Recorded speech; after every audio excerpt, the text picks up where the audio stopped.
कोई चीज़ रह तो नहीं गई। अच्छा वीडियो चल रही था, क्या कर रही? अस्सलाम वालेकुम, वेलकम टू वैसी पकवान। आज मैं आपके लिए एक नई रेसिपी लेके आई हूँ जो कि बहुत ही मज़ेदार और लजीज डिश है। इसका नाम है चिकन ढाका। इसमें मैंने लिए हैं जो चीज़ें से इस्तेमाल होगी वो है गोश्त, जो मुर्गी का गोश्त है, यानी चिकन आधा किलो, और इसमें जो अज़ा शामिल होंगे वो है 1 चम्मच नमक, 1 चम्मच मिर्च, 1 चम्मच धनिया पाउडर, आधा चम्मच हल्दी, 3 से 4 हरी मिर्चों का पेस्ट, 2 हम अंडे डालेंगे इसके अंदर, और 1 चम्मच अदरक का और लहसुन का पेस्ट, 1 चम्मच, और 2 छोटे साइज़ के हमने जो प्याज लिए थे उनको भी मैंने ग्राइंड कर लिया। यानी थोड़ा सा इसमें बेसन डलेगा, थोड़ी सी मिकदार में मैदा हम डालेंगे, गरम मसाला, तवा 1 चम्मच, और आधी चम्मच मैंने काली मिर्चें कूट के रखी हुई हैं, आधा चम्मच काली मिर्च, और 2 चम्मच हम इसमें तिल डालेंगे। आइए हम अपनी रेसिपी को स्टार्ट करते हैं। ये तमाम मसाले हम थोड़ी देर पहले यानी 1 घंटा पहले इनको लगा के रख देंगे ताकि हमारी रेसिपी अच्छी से फ्राई हो सके। गोश्त को मैंने पहले नमक और हल्दी से धो लिया था, इसको खुश्क करके इसका पानी बिल्कुल खुश्क किया। मैं इसके अंदर मसाले डाल दूँ जो मैंने आपके सामने अभी बताए भी हैं और रखे भी हैं। तमाम मसाले इसके अंदर डालेंगे, गरम मसाला और काली मिर्च होगी,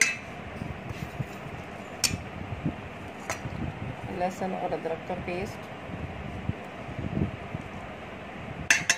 और प्याज का पेस्ट भी इसी के अंदर शामिल है, हरी मिर्चों का पेस्ट,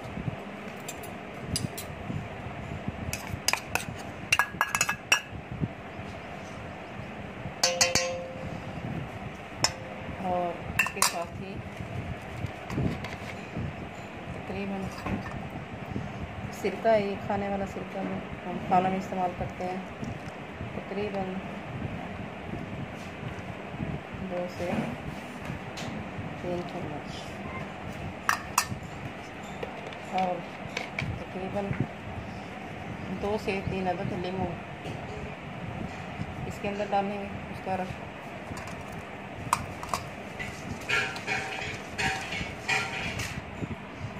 तमाम मसाले मैंने इसके अंदर मिक्स कर दिए और लीमू का रस इसमें डाल दिया।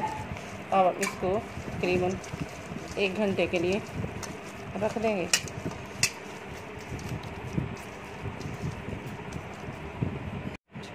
एक घंटा हो चुके हैं तकरीबन। अब मैं इसके अंदर मैं बाकी तमाम जो चीज़ें डालनी है वो डाल लूँगी। तिल 2 चम्मच, अंडे 2 अदद,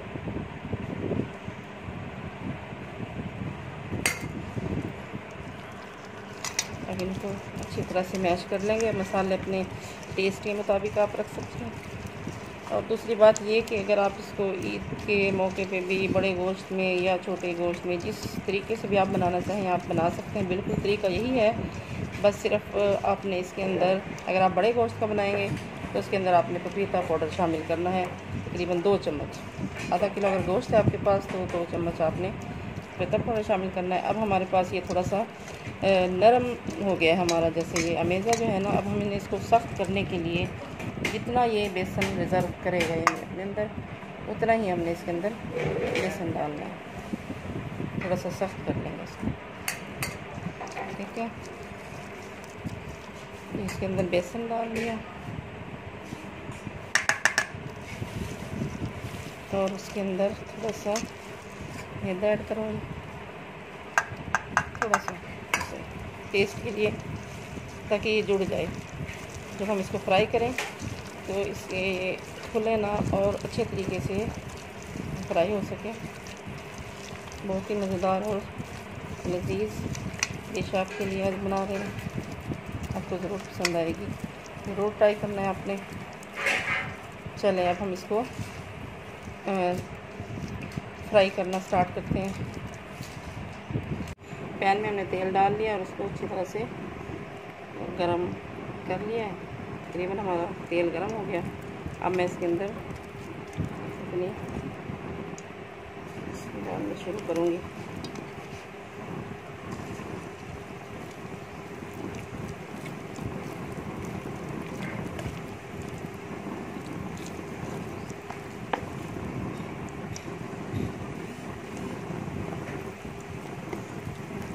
इसी तरह बारी बारी करके तमाम बोटियाँ इसमें फ्राई करेंगे।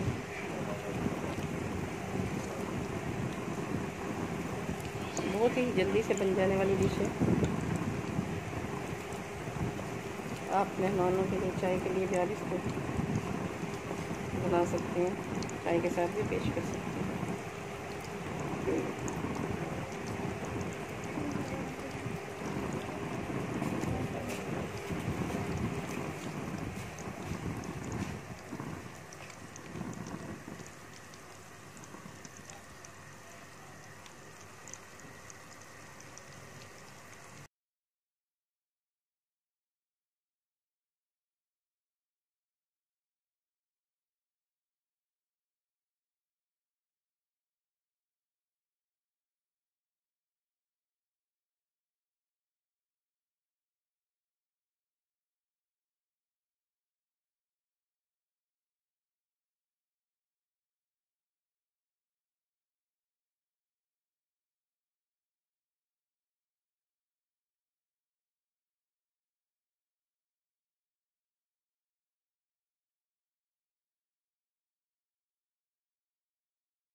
हमारी बोटियाँ फ्राई हो चुकी हैं, तकरीबन गोल्डन हो गया इनका कलर, और ये तैयार हैं बिल्कुल। हम इनको डिश में निकालेंगे और पुदीने और हरी मिर्चों वाली चटनी के साथ इनको सर्व करेंगे। आप भी इस डिश को ज़रूर ट्राई करें, बहुत ही मज़ेदार टेस्टी डिश है। अपने दोस्तों से भी शेयर करें, मेरे चैनल को ज़रूर सब्सक्राइब करें। मिलेंगे फिर नई वीडियो में। अल्लाह हाफ़िज़।